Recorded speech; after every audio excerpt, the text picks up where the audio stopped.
Hey everyone, I hope you're all doing well.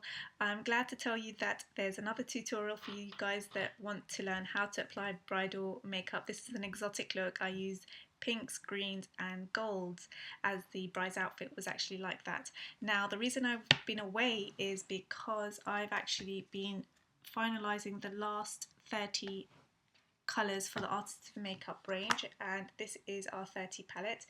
I've also been working on the brushes, so the brushes are also almost complete. I will be doing a separate video to show you each individual brush, but for the time being, if you are interested in registering your details to be notified of the launch, then visit artistofmakeup.com. There's a form there that you can fill out and register your details. But for the meantime, have a look at this tutorial as I get to show you these beautiful colours in action. I did use the colour Eden, which is this green, Turkish Delight, which is this very vibrant pink. I used Halo, which is like a light gold colour, Blackout, and I get to show you the brushes as well. So stay tuned and watch this tutorial if you want to see how I did the look. You're going to see a lot of the Artist of Makeup products. You're going to see brushes and you're going to see the foundation at work. Now I'm applying moisturiser. This is the Clinique Dramatically Different Moisturiser all over the face, and I'm using my 3D foundation brush. Now I've specifically designed this brush because it fits so well around the contours of the face. Now we all know that our face isn't flat, and this brush is excellent for getting under the eyes, around the nose and placing product great. I'm now using the Artist of Makeup HD foundation, which acts as a great concealer as well, and using the small buff brush to apply it and just really working underneath the eyes. Now I go back to using the 3D foundation brush because, like I said, it's excellent for using under the eye area and it just helps to blend in the concealer really well. As with all eye makeup, it's best to use a primer. I'm using the Candy Eyed Eyeshadow Helper. Now that we've completed the basics, we can move on to applying the eyeshadow. I'm using the Artist of Makeup shadow brush along with a golden coloured eyeshadow. This one is Halo. And you can see that with this brush it is very small, so no matter what size your eyelids, you're able to work the eyeshadow really well along all contours of the eye. Now I'm working the Halo eyeshadow on the inner corner, stopping about halfway. You take the colour Eden, this is a green eyeshadow from Artist of Makeup, and I'm using the shadow brush from the outside corners working inwards. Just make sure to blend when the two colours meet in the middle. A good tip to remember is while you're applying one colour on one eye, repeat the step on the other eye. This will help to avoid any inconsistencies and allow your makeup to look very symmetrical. As you can see, I'm using this very vibrant colour, Turkish Delight. My bride's outfit consists of gold, green and pink, and I think this is absolutely beautiful to apply the pink on the crease line. I'm using the smoke lid brush and using the product just around the crease line and slowly buffering out. The great thing about the smoke lid brush is that it's very precise and quite tapered, and so it allows me to move the product around in a very precise way.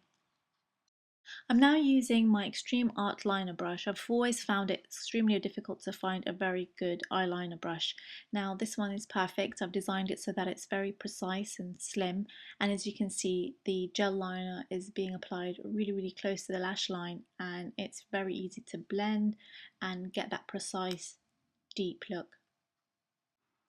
I now move on to using the smudge brush, and what I do is apply some of the liquid gel liner. This is the Artist of Makeup gel liner in Extreme Black, and what I'm working along the crease line is basically to create that cut crease effect, but in a very intense way. So I start off by using the gel liner with the Extreme Art Liner brush and then using the smudge brush to smudge out the gel liner. And as you can see, the smudge brush does an excellent job with smudging out this gel liner and creating the intensity that is required for this look. In order to keep the intensity of the black and the cut crease effect, move on to using Blackout eyeshadow and using this angled brush, which has been designed for eyebrows, but it's very good at applying quite deep pigment eyeshadows along the lash line and sort of creating that intensity around the corners and the crease lines. So depending on how smoky you want your eyes to look, just apply the Blackout eyeshadow and just start buffing it out. Obviously, the more black you use, the more intense your smoky effect will look.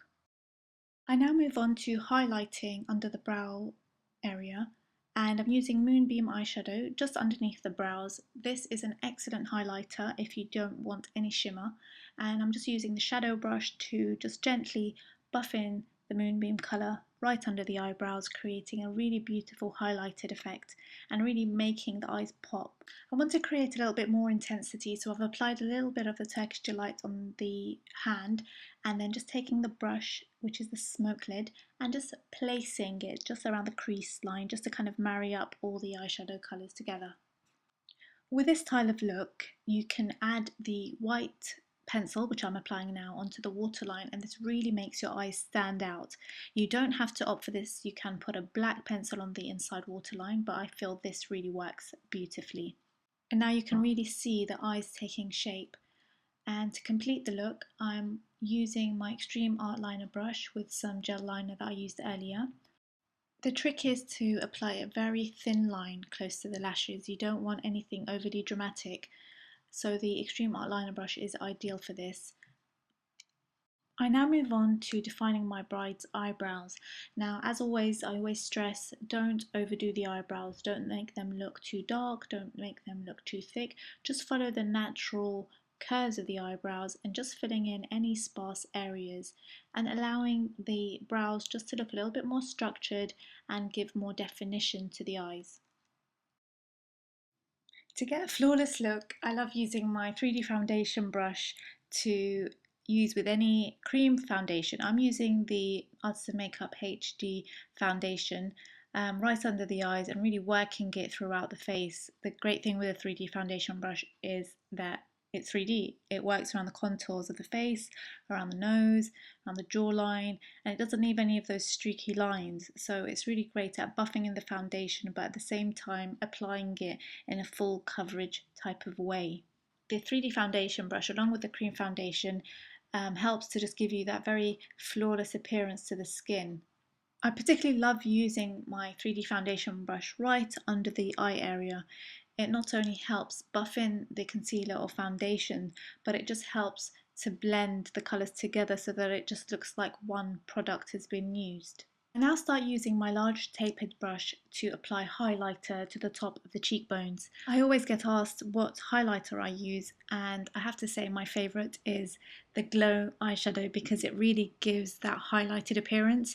Some other highlighters, which are a lot more expensive, don't give me that very glowy look that I'm always after.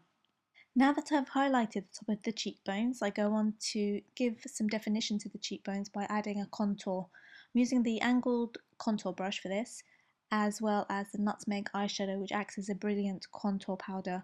And I'm just buffing this into the sort of chiseled area of the cheekbones, just to give some definition and some hollowness to the cheeks. As I'm approaching the end of my look, I begin to dust some matte loose powder all over the face. I'm using my fan brush, which I've specially designed to help avoid any creasing under the eyes and just to give you that flawless finish.